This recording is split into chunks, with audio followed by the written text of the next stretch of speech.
유명한데 헤브라이즘의 말 그 대표하는 지저스 크라이스트의 말 중에는 그렇다면 자 여기서 그 예를 들고 있는 헤브라이즘에서 예를 들고 있는 자 기독교에서 예를 들고 있는 진리의 핵심적인 내용들은 어떤 예를 통해서 얘기되고 있는가 하면은 우리가 여기 보면 뭐 탕자의 비유라고 해가지고 돌아온 둘째 아들에 관한 고향집으로 다시 돌아온 둘째 아들에 관한 내용이고 또 하나는 우리가 이 가늠한 여인을 용서하는 것과 관련된 것이죠. 또 하나는 이제 우리가 잃어버린 양을 다시 찾는 목자의 비유. 자, 이런 사례, 이러한 비유들을 통해서 돌아온 그 재산을 다 탕진하고 흥청망청 방탕한 삶을 살다가 다시 뉘우치고 회개를 통해서 돌아온 둘째 아들의 이 고향집으로 귀환이라는 이 비유. 그리고 이제 뭐 죄를 짓고 간음을 하고 잡혀서 이제 죽기 직전에 돌로 쳐 죽이기 직전에 그 여인을 이 중에서 어떻게 해야 되겠습니까? 이 여인을 어떻게 해야 되겠습니까? 라고 묻자 선생님하고 묻자 이제 주스 크라이스트의 말은 이 중에서 죄가 없는 자가 먼저 돌로 쳐라 했을 때 누구도 죄 없다고 말할 수 없기 때문에 양심에 손을 얹고 돌아갔다는 얘기죠. 그러자 다시는 죄를 짓지 말라고 이제 용서를 해준 내용이죠. 그래서 이렇게 이 비유들은 각자 또 우리가 이 99마리의 양이 지금 무사하지만 한 마리의 그 양이 낙오돼서 저 비탈길에 어디 이제 올무에 이렇게 걸려서 예를 들면 죽기 직전에 저런 비참한 상황에 처한 불쌍한 이 약자인 어린 양 하나를 구하기 위해서 정말 목숨을 걸고 위태로운 저 비탈길을 언덕을 목숨을 걸고 정말 가서 구해주는 이 목자 양을 치는 목자의 예를 통해서 이것도 역시 우리의 마음의 양심에 어떤 감동을 일으키는데 우리가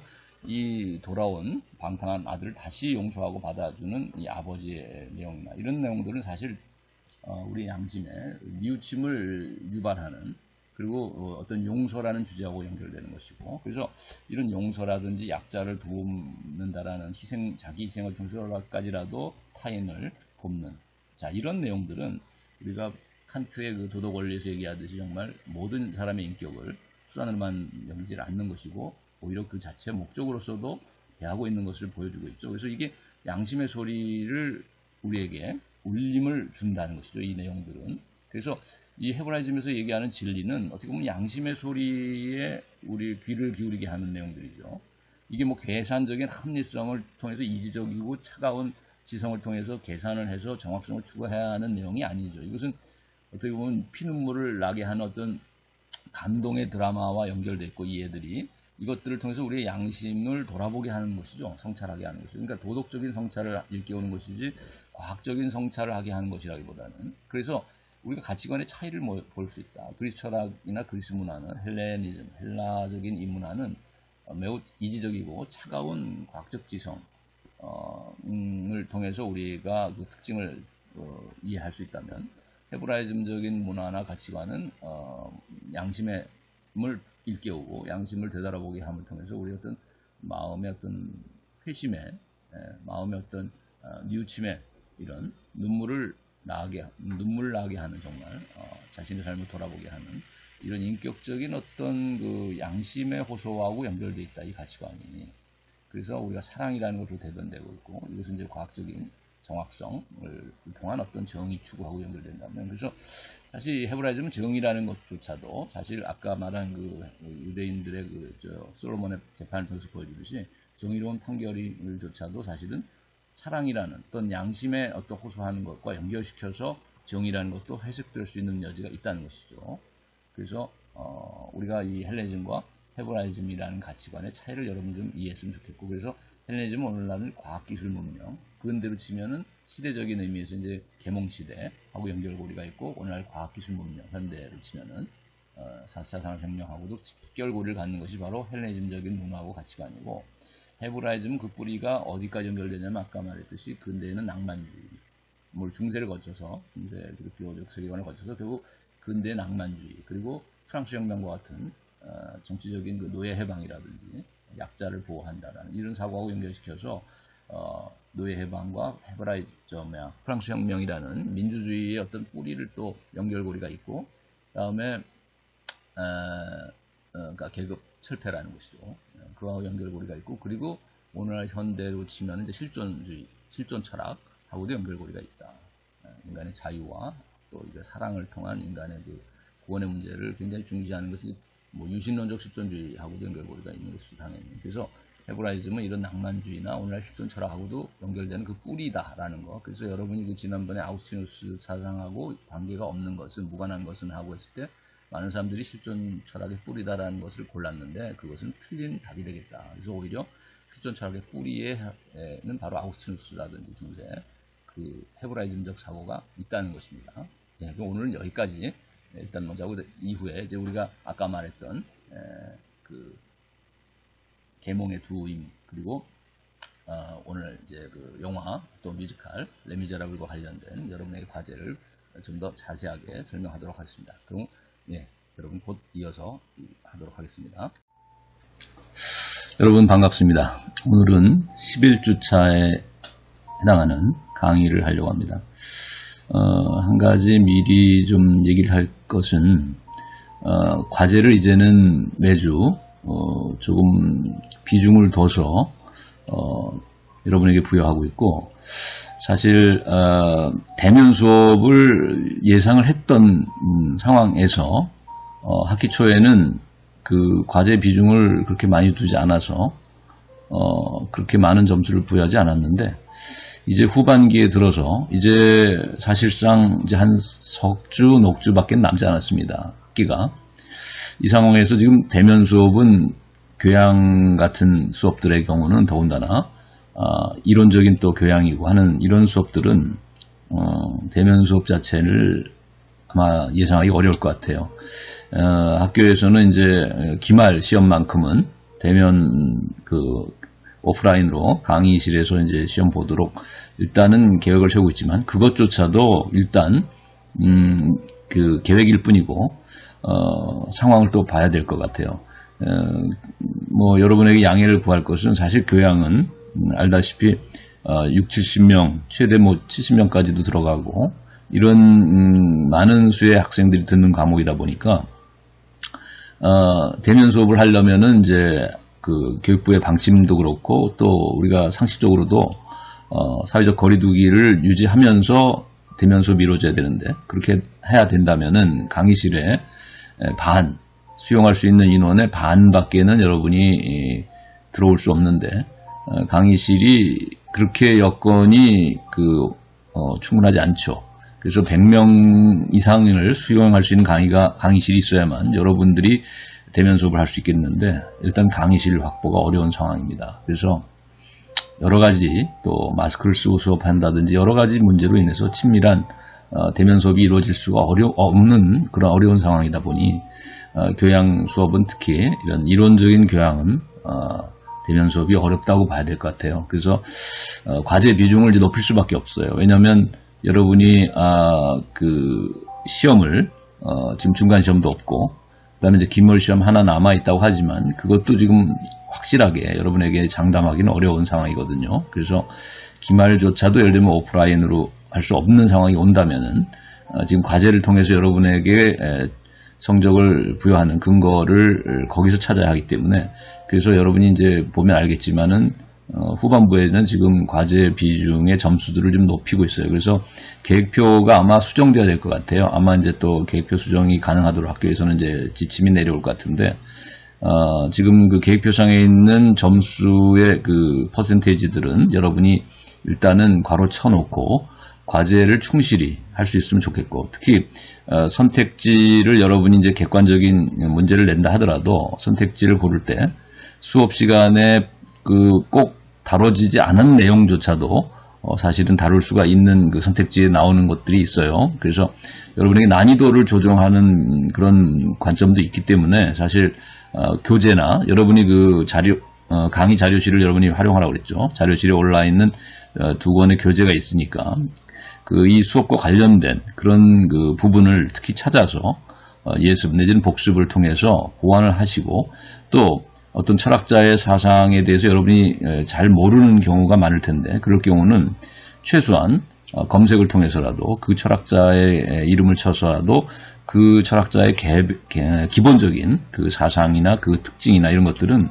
여러분이 그 검색을 통해서도 충분히 간단하게라도 소개된 철학사전도 있고, 뭐 위키피디아, 뭐 등등 블로그 등 여러 가지 여러분의 자료가 있을 수 있으니까 아주 최소한의 자료라도 검색을 통해서 그 사상의 핵심이나 기본적인 내용들을 보충해서 이해해 주시기 바랍니다. 그래야만 선택지 안에는 강의와 교환 안에 반드시 100% 들어있지 않은 그래서 추론을 해야 할 내용도 다뤄질 수 있다는 것.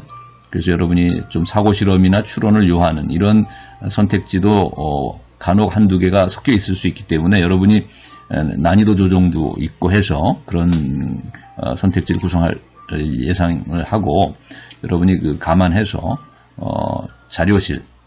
강의 자료실에 교재들을 참고하시고 또 검색도 할 수 있으면 간단한 검색은 해서 여러분이 좀 사고실험이나 충분한 성찰을 토대로 해서 답안을 작성해 주셨으면 좋겠습니다.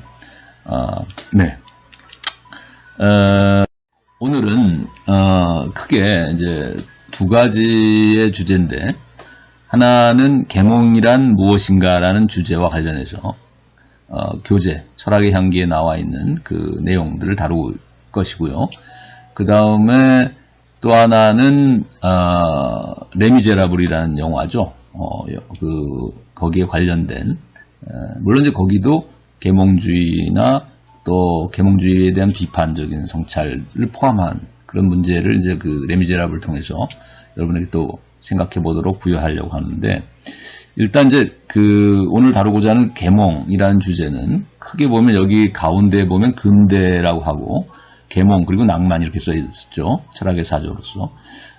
우리가 이제 지난 시간에 사실 그 과제로 내줬던 아우구스티누스나 뭐 플라톤, 소크라테스 이거 이제 지난 시간에 다뤘던 것이 고대 중세의 철학이었죠. 철학의 사조로 보자면 오늘 다뤄야 할 내용은 이제 계몽이란 무엇인가니까 계몽주의와 관련되겠지만은 또한 계몽을 비판한 칸트를 다루기 때문에 낭만주의하고도 연결고리가 좀 있는 것이죠. 그런데 지난 시간에 했던 예를 들면 이 플라톤의 사상하고 아우구스티누스의 사상은 유사점이 있으면서도 상당히 차이점이 있습니다. 그래서 플라톤이 주지주의라고 말할 수 있을 만큼 이런 지식, 수학을 바탕으로 하는 이런 정확한 지식을 굉장히 중시했고 그걸 바탕으로 해서 이데아의 세계의 진리를 통찰할 수 있는 능력도 이런 수학적인 사고력을 기반으로 기초 교육을 통해서 그 윗단계로 넘어가서 이제 이런 이데아에 대한 이성적인 통찰에 이를 수 있다라는 생각을 했거든요. 그런 면에서 플라톤은 또 알면 행한다라고 하는 이런 인생관이나 그의 관점을 봤을 때 지식적인 측면이 매우 강조되고 이성적인 측면이 강조된다고 하면서 아우구스티누스는 이제 믿음 안에서 물론 참된 실존을 발견했고 인간의 그 믿음은 곧 신이 곧 사랑이라고 하는 그런 신앙이죠. 또 신에 대한 믿음이 곧 결국 사랑의 실천으로까지 표현돼야 된다고 생각한 것이고 그렇다면은 이제 아우구스티누스는 이론적인 어떤 이성보다는 믿음, 신앙 그리고 사랑의 실천과 같은 의지적인 결단 이런 또 의지적인 실천 자 이것이 매우 중요시됐다고 볼 수 있죠. 그런 면에서는 칸트가 선의지가 즉 순수 실천이성이라고 말했던 그 선한 의지가 양심적인 의지가 과학적인 지식 이론 이성보다 우위에 서야 된다라고 말했던 칸트하고도 궤를 같이 한다고 볼 수 있죠. 그래서 칸트가 이제 낭만주의를 열어놓은 이 칸트의 사상하고 사랑과 신앙 안에서 인간 참된 실존을 보았던 이 아우구스티누스의 이런 헤브라이즘에 기초한 그의 철학 사상은 궤를 같이 하는 요소가 있습니다. 또 더 나아가서 현대로 가면 실존 철학, 즉 하이데거나 또 야스퍼스나 키르케고르, 야스퍼스 같은 또 실존주의 철학의 현대적인 이제 원조는 물론 키르케고르 같은 유신론적 실존주의자죠. 야스퍼스도 이제 유실론적인 실존주의자인데 신앙 안에서 이제 실존을 또 발견하려고 했던 그래서 이런 키르케고르나 야스퍼스 또 더 나가서 뭐 하이데거 같은 이런 실존 철학에도 깊은 뿌리로서 그 원천을 제공했던 것이 아우구스티누스의 철학이었다. 사랑과 신앙 안에서의 어떤 참된 실존을 발견했던 이 아우구스티누스의 사상이 그래서 우리가 이제 선택지 안에서 여러분이 지난 시간 문제 중에서도 좀 성찰을 요했던 선택지가 있었을 거예요. 그래서 지금 이 철학사조의 큰 흐름을 여러분이 오른쪽과 왼쪽으로 나눠서 여기 정리를 해놨으니까 이런 알면 행한다라는 이 표 아래서 지적인 능력, 이성을 굉장히 중시했던 플라톤과 같은 이런 헬레니즘적인 고대의 철학은 근대에 이성을 중요시했던 수학적인 이성이죠. 특히 데카르트의 수학자인 데카르트의 이런 과학 지식을 중요시했던 이 계몽주의의 발달의 기초가 된 뿌리가 될 수 있다고 볼 수 있고 또 더 나아가서는 오늘날의 기술의 발달을 가져온 산업사회와 이런 후기 자본주의를 낳은 이런 그 원천에는 이런 플라톤주의가 있을 수 있겠다. 헬레니즘적인 주지주의가 있을 수 있겠다. 그러나 아구스티누스의 이런 또 신앙과 사랑의 실천을 강조한 아구스티누스의 이런 사상을 보통 철학에서는 주의주의라고 하죠. 의지를 강조했다고 해서. 그래서 이런 주의주의적인 측면은 선한 의지를 강조했던 칸트나 또 아름다움과 이런 순간 체험, 예술적인 체험을, 미적인 체험을 중요시했던 쉘링의 이런 낭만주의 사상하고도 연결고리를 갖는 것이죠. 이런 정의적인 요소를 강조한 낭만주의의 주정주의 또는 주의주의적인 요소가 이제 낭만주의의 본괴를 형성하는데 본류를 이런 주의주의나 주정주의의 뿌리에는 아구스티누스의 주의주의적인 또 아주 이런 신앙적이고도 체험적인 이런 또 의지적인 요소를 강조한 이런 아구스티누스적인 그 철학의 사상이 낭만주의의 밑받침을 줬고 그것이 또 더 나가서 오늘날의 실존주의 우리가 염려라든지 불안이라든지 이런 기분, 정서를 또 중요시하는 것이 실존주의자죠.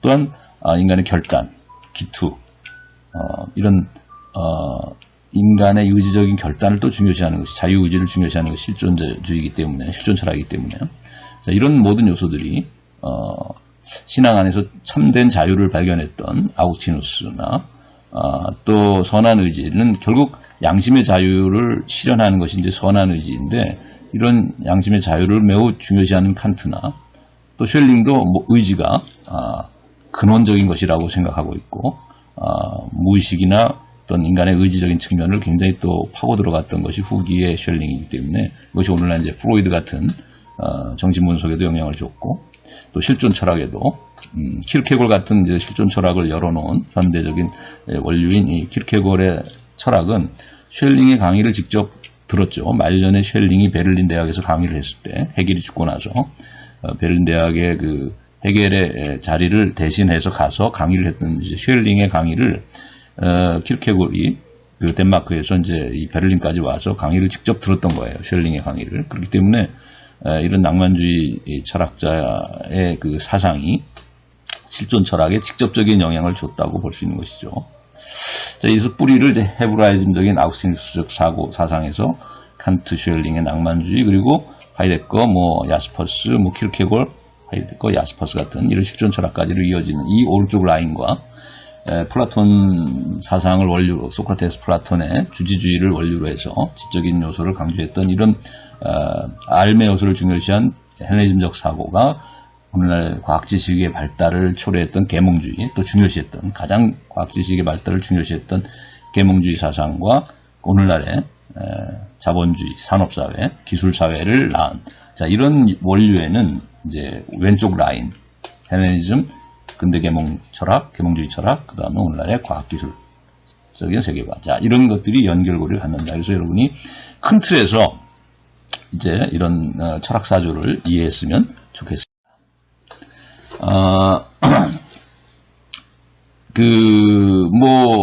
좀 이제 지금까지 했던 내용들 중에서 우리가 동화를 크게 두 편을 봤는데 하나는 피노키오고 또 하나는 여기 가운데 오른쪽 그림에 약간 나와 있는 센과 치히로의 행방불명이죠. 근데 이 두 동화들의 공통점은 또 나중에 이제 우리가 마지막 주에 아마 다루어질 것 같기도 하지만은 동화 마지막 세 번째 동화인 오즈의 마법사도 어찌 보면 공통점이 될 수 있는 것이 제 생각에는 자본주의 문화를 비판하고 있다. 문화산업에 대한 비판이고 오늘날 산업사회에 대한 비판이고 오늘 과학기술 문명에 대한 비판일 수도 있겠다. 이것이 어른들을 위해서 주는 어떤 성찰적인 메시지인 것 같아요. 이 동화가 갖고 있는. 또 이것은 우리가 오늘날 그 헬레니즘의 그 사고와는 좀 궤를 달리해서 헤브라이즘적인 요소로 얘기했던 그 아우구스티누스의 어떤 사상, 이것이 이제 오늘날 실존 철학, 낭만주의나 실존주의 철학하고도 연결고리를 맨다고 그랬는데 그 뿌리가 되고. 자, 그래서 우리가 이런 그 낭만주의나 사실 이 피노키오나 또 우리가 마지막에 다루는 그 오즈의 마법사 같은 동화들은, 대부분의 동화들은 사실 그림 형제의 동화도 그렇고 위서부화도 그렇고, 이 모든 동화들이라는 것은 거의 어느 시대에 나타나냐면 서양의 문화사에서 보자면 낭만주의 시대에 나옵니다. 그런데 이 낭만주의 시대의 뿌리가 되는 것이, 아까도 말했지만 낭만주의 철학의 뿌리가 이제 헤브라이즘적 요소라고 했단 말이죠. 주정주의, 주의주의를 낳은 뿌리에는 신앙적인 실존, 체험적이고 신앙적인 실존을 강조했던 이 헤브라이즘적 요소가 있는데, 크리스천어티의 문화가 있는데, 자, 그래서 피노키오 이야기도 그렇고 센과 치히로의 행방불명도 그렇지만, 또 우리가 오즈의 마법사도 사실 낭만주의 시대에 등장한 이제 출판된 동화고, 그 철학적 원료에는 헤브라이즘적 요소를 우리가 읽어낼 수도 있을 것 같아요. 오늘날 자본주의 비판으로 현대적으로 읽어낼 수도 있고. 그래서 우리가 피노키오 이야기에서 우리가 코가 길어지고 거짓말을 해서 또 당나귀로 변하죠. 그의 이기적인 욕심, 욕망 추구로 인해서 결국 플레저 아일랜드로 끌려가서 결국은 이제 거기 뭐 마약이나 무슨 뭐 환락을 거기서 이제 맛보면서 친구와 함께, 이 친구는 완전히 당나귀로 바뀌었고, 점점 이제 귀가 커지고, 지금 가운데 그림 보면 피노키오도 당나귀로 변하는 과정에 있었죠. 그러다가 이제 고래 뱃속으로, 그죠? 빨려 들어간 이런 이제 상황인데, 자, 이렇게 당나귀 귀가 되고 코가 길어지고, 자, 이런 것으로 변해버린 이 꼭두각시 나무 인형, 이 마리오네트 피노키오는 어떻게 해서 착한 아이, 리얼보이가 되는가? 자, 이것이 여러분이 그 동화의 줄거리를 통해서 한번 발견해내면 좋겠고, 그 다음에 센과 치히로의 행방불명에서도 어떤 이름을 잃어버리고 얼굴도 잃어버린 채 이제 돼지로 변한 그 어머니, 아버지도 그렇고, 그 이외에도 많은 사람들이 거기 이렇게 돼지로 변한 모습으로 나타나고 있는데, 자, 우리가 자본주의 사회 속에서, 산업사회, 기술사회 속에서 이렇게 이름을 잃어버리고 정체성을 상실하고 자신의 본래적인 실존의 모습을 상실한 채 비본래적으로 이렇게 퇴락, 뭐 하이데거식 말하면 비본래적 실존으로 변한 이 퇴락한, 뭐 종교적으로는 뭐 타락이란 말 쓰겠지만, 자, 이런 퇴락한 인간 군상들을 이제 우리가 돼지로 표현했다고 볼 수 있겠는데, 자본주의에 물든, 자, 이런 그 이기적인 욕심으로 인해서 아무튼 이렇게 변해버린 돼지로 변한 인간, 자, 이런 자본주의에 구속된 인간들이 어떻게 참된 실존을 회복할 수 있겠는가? 본래의 모습, 본래의 얼굴, 본래의 이름을 회복할 수 있겠는가? 자, 이런 성찰을 하도록 유도했던 것이 이제 센과 치히로의 행방불명이라는 동화였던 것 같아요. 그래서 어찌 보면 이 동화들은 나중에 이제 그 오즈의 마법사도 그렇고, 도로시가 어떻게 해서 그 대도시의 산업문명, 자본주의에 물든 그 대도시를 향해 에메랄드 시티로 갔다가 어떻게 해서 다시 고향으로 귀환하게 되는가. 그래서 진정한 참된 행복, 참된 삶의 가치를 그가 대도시인 에메랄드 시티에서 발견하려 했지만 거기서 실망하고 오히려 눈을 뜬, 다시 잠에서 깨고 눈을 뜬 고향 땅에서 그 주변에 아주머니, 아저씨, 자기 주변의 사람들과의 타자와의 이런 관계 안에서 그가 이제 참된 행복, 참된 가치를 발견하게 되는데, 참된 실존의 모습을.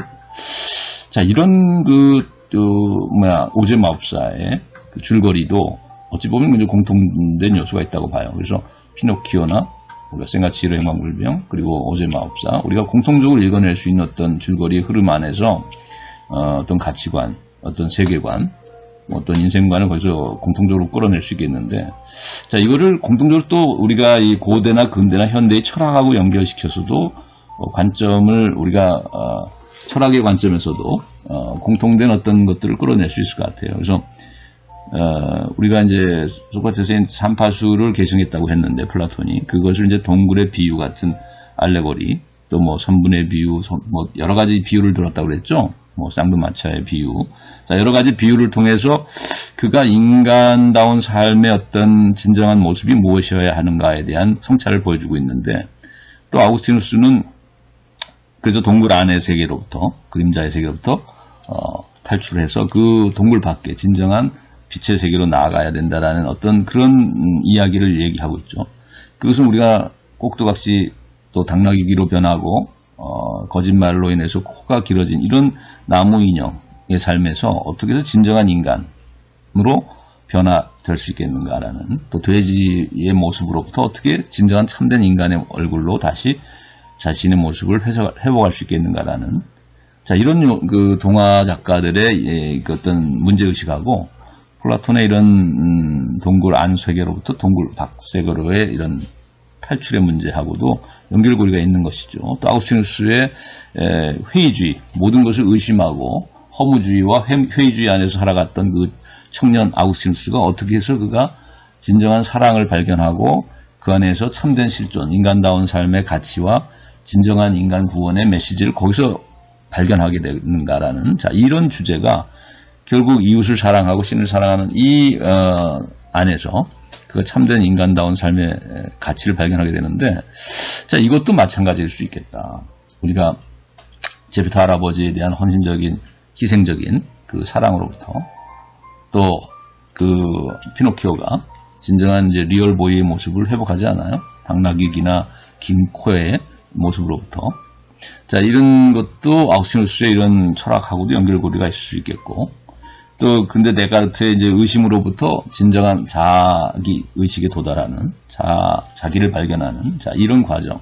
그 다음에 칸트가 결국은 이론적인 어떤 것들이 지배하고 있었던, 이론적인 이성이, 지식사회가 지배하고 있었던 계몽사회에서, 계몽주의 산업사회에서 어떻게 해서 칸트가 이제 선한 의지가 더 중요한 것이고 순수실천 이성이 더 우위에 서야 한다라는 이런 도덕적인 성찰을 하게 됐고, 이런 성찰을 통해서 진정한 인간의 사명을, 이런 이성 비판을 통해서 진정한 인간 사명을 발견하게 되는 그의 성찰의 과정도, 또 그의 문제의식도 결국 어떻게 나무 인형이, 꼭두각시 인형이 착한 아이, 리얼보이가 될 수 있겠는가라는 동화 작가의 문제의식하고도 통하는 면이 있다.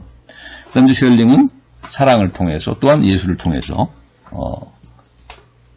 모든 이분법적인 대립과 갈등과 분열이 극복돼야 되고 화해에 도달해야 되고 조화를 이루게 될 수 있고, 그것이 아름다운 삶이고 숭고한 인간다운 숭고한 삶일 수 있다라는 것이 이제 어찌 보면 낭만주의 철학의 태제인데, 이런 낭만주의 철학의 어떤 핵심적인 사상도 결국 아우구스티누스의 어떤 사랑 안에서의 실존, 또 예술적인 또 이런 체험을 통한 실존, 이것과 아우구스티누스의 이제 물론 신앙적인 종교적인 체험이지만 이런 요소들이 상당히 그 유사성을 가질 수 있겠다.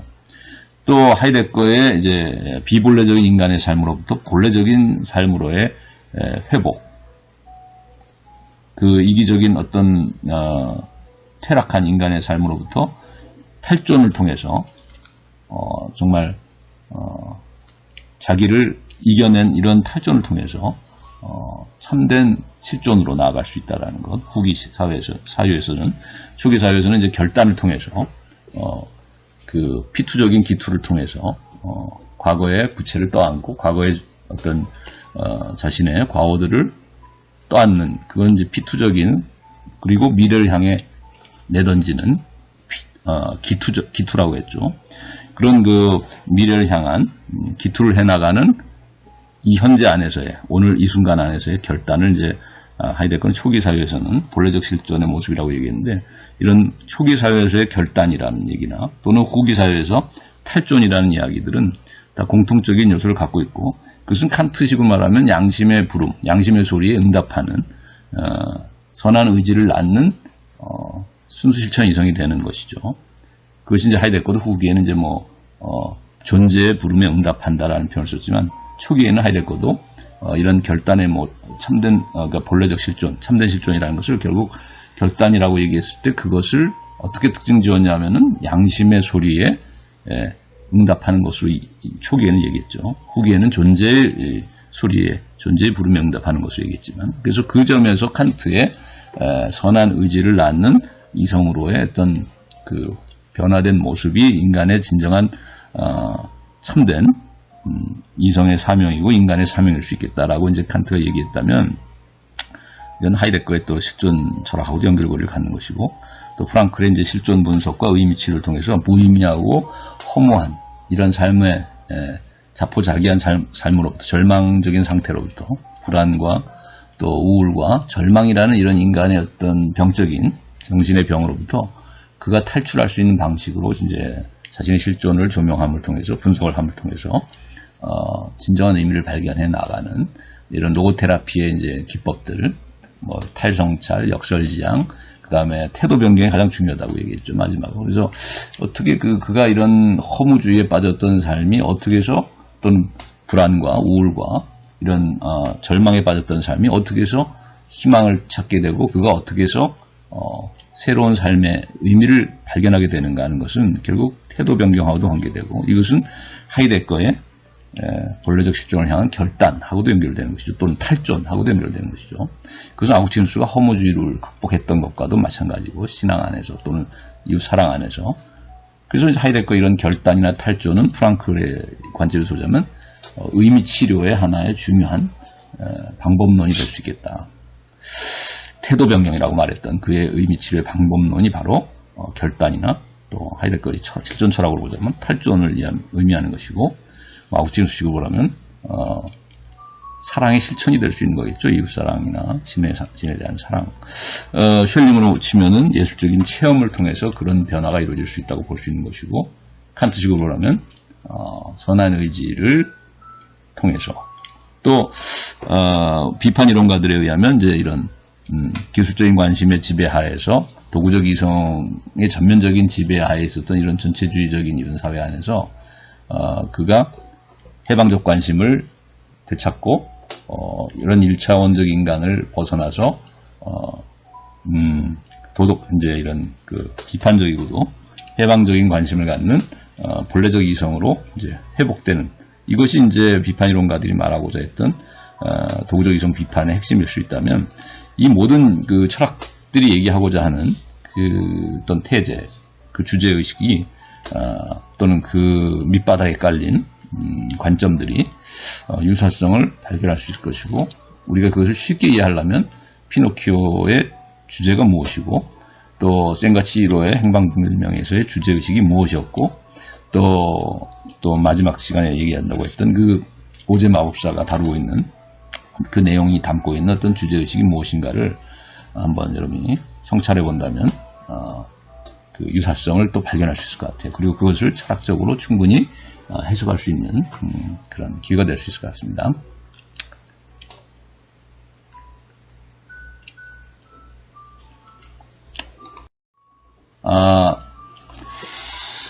그 다음에 이제 계몽, 첫째 주제로 이제 넘어가서, 우리가 계몽이란 무엇인가라는 것이 이제 요번에 그 다루고자 하는 이제 주제인데, 철학의 향기와 역사 이야기에 그 다루고 있는 챕터를 보시면, 인간과 도덕에 대해서 다루고 있는 그 내용 중에서, 여기서 보면 첫 번째가 이제 뭐냐면 계몽의 두 의미인데, 그것은 지난번에 얘기했던 이성의 두 의미하고도 연결고리가 있을 거예요. 합리성 내지 이성의 두 의미. 요 두 번째 절에서 이제 합리성의 두 의미를 다루고 있는데, 자, 우리가 계몽을 크게 두 가지 의미로 본다면, 여기 지금 맨 첫 줄에 보면 계몽이란 무엇인가에 대한 답변이라고 하는 1783년에 출판된 칸트의 말년의 작은 글이라고 했죠. 말년에 발표한. 자, 이 글에서 칸트가 제시하고 있는 계몽의 개념은 크게 두 가지를 다루고 있다고 봐야 돼요. 하나는 그 시대, 1783년이라고 하는 이 18세기의 계몽시대라고 말해지는데, 이 계몽시대의 사람들이 생각하고 있었던 일반적인 관점, 계몽에 대한 이해, 그것이 이제 시대적 개념으로서의 계몽이라고 볼 수 있는 것이죠. 그런데 여기서 계몽이란 무엇인가에 대한 답변이라는 글에서 칸트가 보여주고 있는 계몽에 대한 정의는 이런 시대적 개념을 오히려 성찰하고 비판하면서 자기 나름의 이제 새로운 의미를 여기서 제시하는데, 계몽이라는 것은 원래 이래야 된다라고 제시하고 있죠. 자, 이것은 시대적 개념을 넘어서서 오늘날도 충분히 이해될 수 있는, 또 오늘날도 성찰할 내용을 적 가치를 갖는 비판적인 개념이라고 말할 수 있겠습니다. 그래서 그게 시대적 개념으로서의 계몽하고 비판적 개념으로서의 계몽을 우리가 나눠서 이해할 수 있겠다. 그래서 뭐 또 다른 말로 하면 우리가 문자적인 의미에서의 개념하고 또 성찰적 의미에서의 개념, 이렇게 둘로 나눠볼 수 있을 거예요. 우리가 철학이라는 것은, 철학적인 또 질문이나 철학적인 성찰이라는 것은 우리가 사전적인 또는 일상적으로 사람들이 생각하는 이런 개념이나 관점, 어떤 낱말의 정의에 거기에만 그 표면적인 의미에만, 그것이 이제 표면적 의미인데, 우리가 사전적으로 우리가 이해할 수 있는 어떤 글씨를, 어떤 낱말을 찾아서 그 개념의 의미를 발견하려고 우리가 사전을 찾아보잖아요. 그 사전에 나와 있는 내용들이야말로 이제 그게 사실 표면적 의미인데, 그 일상적이고 표면적이고 일반적인 의미들을 거기에 만족하는 것은 사실 철학적인 태도는 아닌 것이죠. 철학은 항상 보다 근본적인 그 토대를 묻는다고 그랬잖아요. 주체적이고 또 비판적으로 그것이 근거하고 있는 전제들을 물으려고 하고 근본적으로. 그래서 보다 포괄적인, 왜냐하면 하나의 그 표면적 의미만을 다루는 것이 아니라 그것이 근본적인 의미를 좀 더 성찰하기 때문에 좀 더 훨씬 더 폭넓은 이해에 도달할 수 있는 것이죠. 더 깊은 이해에 도달할 수도 있고. 그래서 철학적 성찰은 표면적 의미만이 아니라 그 심층적 의미를 또 탐구한다고 얘기했는데, 그래서 우리가 계몽의 이런 시대적 개념은 표면적 의미라면 계몽의 이런 비판적 개념은 이제 심층적인 성찰적인 개념의 의미라고 볼 수 있겠다. 자, 그래서 칸트는 뭐라고 얘기하냐면 자신의 시대인 18세기를 계몽의 시대라고는 얘기하는데, 하지만 우리가 계몽의 시대이긴 하지만 과연 계몽된 시대라고 할 수 있겠는가라는 질문을 하고, 그렇지는 않다라고 얘기를 하고 있어요. 그래서 여기서 계몽의 시대라고 말할 때의 계몽하고 계몽된 시대라고 할 때의 계몽의 의미가 다른 것이죠. 즉 첫 번째 그 계몽의 시대라고 할 때의 계몽이란 말은 시대적 개념으로서의 계몽, 표면적인 의미에서의 계몽을, 문자적 의미에서의 계몽을 얘기하는 것입니다. 즉 자기 시대가 18세기를 우리는 다 계몽 시대라고 얘기합니다. 역사 철학이나 역사서 안에서, 문화사나 우리가 역사책 안에서 18세기는 이제 계몽 시대라고 얘기하니까 당연히 계몽의 시대라는 것이죠. 그 18세기는. 그러나 18세기가 곧 계몽된 시대인가라고 질문했을 때 칸트는 그렇지 않다라고 얘기하고 있어요. 그럼 여기서 말한 계몽은 그 시대적 개념으로서의 계몽을 얘기하는 게 아니죠. 표면적인 의미의 또 문자적 의미에서 계몽을 얘기하는 것이 아닌 것이죠. 자, 그럼 어떤 의미에서 칸트는 그러면 계몽된 시대가 아니라고 얘기하고 있는가? 계몽주의 시대를 왜 계몽된 시대가 아니라고 얘기하고 있는가라고 했을 때 두 번째 우리가 문단을 이해해야 되는데, 칸트가 계몽을 그럼 어떻게 여기서 두 번째 이해하고 있는가를 여기서 보여주는 건데, 계몽을 스스로 책임져야 할 위성숙으로부터의 해방이라고 정의를 내리고 있습니다. 그러면 우리가 앞에서 표면적 의미의, 시대적 의미의 또는 문자적 의미에서 계몽이란 무엇이냐 하면, 그것은 무지 목매로부터 벗어남이라는 그 문자적 의미이기 때문에, 그건 뭐냐면 무지한 상태, 지식 정보가 없는 상태에서 지식과 정보를 깨우쳐가지고 지식 정보화된 사회로 가는 것, 또 지식 정보를 갖게 된 인간이 되는 것. 자, 이것이 계몽의 의미죠. 시대적 의미고 문자적 의미고 표면적 의미입니다.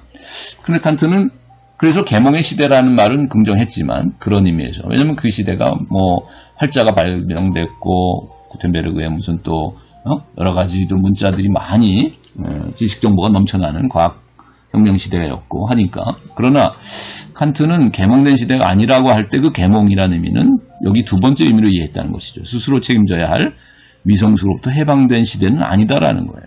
즉 그 얘기는 뭐냐면 그 시대는 여전히 자신의 삶에 대한 책임을 지지 못하고 있고, 사람들이 성숙하지 못한 미성숙한 삶으로부터 벗어나지 못하고 있다는 것이죠. 자, 그래서 우리가 이제 여기 여러분이 그 유튜브 만화라는 것을 클릭해 보라고 했는데, 여러분이 이거를 이제 여기는 이제 동영상이니까 볼 수 없지만, 여러분이 첨부된 파일을 PPT를 열어보시면 PPT 슬라이드로 열어보시고 슬라이드 안에서 이걸 누르시면, 클릭하면 아마 만화를 볼 수 있을 겁니다. 그래서 누군가가 만들어 놓은 이 칸트의 계몽에 대한 정의에 대해서 누군가 만화로 만들어 놓은 게 있어서 여러분이 한번 참고하시기 바라요. 자, 그래서 여기서 우리가 칸트가 스스로 책임져야 할 미성수로부터 해방이라고 계몽을 정의했다고 할 때 이 비판적 의미라는 것은 그럼 여기서 미성숙이란 뭐냐? 미성숙이란 지성과 지식의 결의 문제가 아니다라고 칸트는 말하고 있어요. 즉 계몽이라는 것이 원래 시대적인 의미는 지성과 지식의 발달을 의미하는 것인데 칸트는 여기서 계몽의 핵심이 미성숙으로부터 벗어나고 해방하는 것이라고 말하면서 그러나 미성숙은 지성과 지식의 결여가 문제가 아니다라고 얘기했다는 것은 자신은 이 시대적 의미로서의 계몽의 의미를와는 다른 계몽을 생각하고 있다는 것이죠. 그래서 이 미성숙이라는 것은 지식의 결여 때문에 생겨나는 것이 아니라 지성의 결여 때문이 아니라 스스로 지성을 사용할 수 있는 결단과 용기가 없기 때문이다라고 얘기하고 있어요. 그렇다면 얘기는 뭐냐면 우리가 왜 헬레니즘이 주지주의고 우리가 헤브라이즘은 이제 주의주의적인 요소가 있다고 했는데 자, 칸트는 헬레니즘이라기보다는 헤브라이즘과의 연결고리를 또 갖는다고 여기서는 볼 수 있겠죠. 왜냐하면 지성의 문제만이 아니고 지식, 이성의 문제만이 아니라 그 지식이나 지성을 또는 이성을 사용할 수 있는 결단과 용기. 자, 이것은 무엇에 의해서 이루어집니까? 지성이나 이성을 사용할 수 있는 결단과 용기라는 것은 뭐예요? 자유로운 의지로부터 이루어지는 것이죠. 그러니까 이게 의지적인 요소, 선한 의지로 선용할 것인가, 악한 성향을 가지고 악의를 가지고서 악용할 것인가. 자, 이것은 훨씬 더 중요한 문제라는 거예요. 지식이나 정보나 지성의 능력보다도 훨씬 중요한 것은 선한 의지를 가지고 이걸 결단할 것인가 아니면 악의를 가지고 이것을 결단할 것인가. 그래서 진정한 용기 있는 결단할 것인가 아니면 만용이나 비겁한 결단할 것인가. 이것이 훨씬 더 중요한 인간 성숙에 있어서 훨씬 중요한 요소라는 것이죠. 이런 점에서 칸트는 주지주의보다는 주의주의에 가까운 이야기를 하고 있다고 봐야 돼요. 여기서는. 이것이 낭만주의를 열어놓은 것이고 이것이 또 실존 철학에서의 결단을 강조하는 하이데거의 진정한 본래적 실존을 위해서는 현재적 결단이 과거로부터 피투된 인간이 미래를 향해 기투하는 이 결단이 중요하다고 할 때 그 실존 철학에서 강조하는 그 자유로운 결단 이것이 또 이 계몽이란 무엇인가에 대한 답변이라고 하는 이런 시대적인 계몽주의 비판에서 유래됐다고 하는 것이죠. 그래서 실존 철학의 뿌리가 칸트의 이런 계몽주의 비판일 수 있는 것이고 또 그 뿌리를 더 소급하면 어떻게 보냐면 아우구스티누스의 참된 사랑의 실천을 향한 결단 그것을 이제 그가 삶의 본래적 실존의 모습으로 중요시했다라고 한다면 이웃사랑과 신을 사랑한다라는 그 요소가 이제 주의주의적인 요소라고 했는데 이것이 이제 실존 철학의 뿌리가 되는 것입니다. 자, 그래서 계몽은 무지로부터 해방 이전에 미성숙에서의 해방이어야 하고 이것은 양심에 따라 책임 있는 자유의지의 사용 문제다. 그러니까 단순한 지성이나 지식과 정보의 문제가 아니라 그것들을 어떻게 선용할 것인가 악용할 것인가 하라는 즉 양심적으로 사용할 것인가 아니면 정말 이기적인 욕심에 따라서 악용할 것인가라는 이것은 자기 스스로 책임져야 되는데 자기 행동의 선택에 대해서 자 이런 책임 있는 자유 사용의 문제가 계몽의 핵심이고 그렇다면 여기서 말하는 계몽이라는 것은 성숙한 인격의 형성하고도 직결되는 문제인 것이다. 단순한 지식의 증대나 정보의 증가만이 아니라 그래서 참된 계몽은 지식의 증대나 정보의 증가만이 아니라 인격 성숙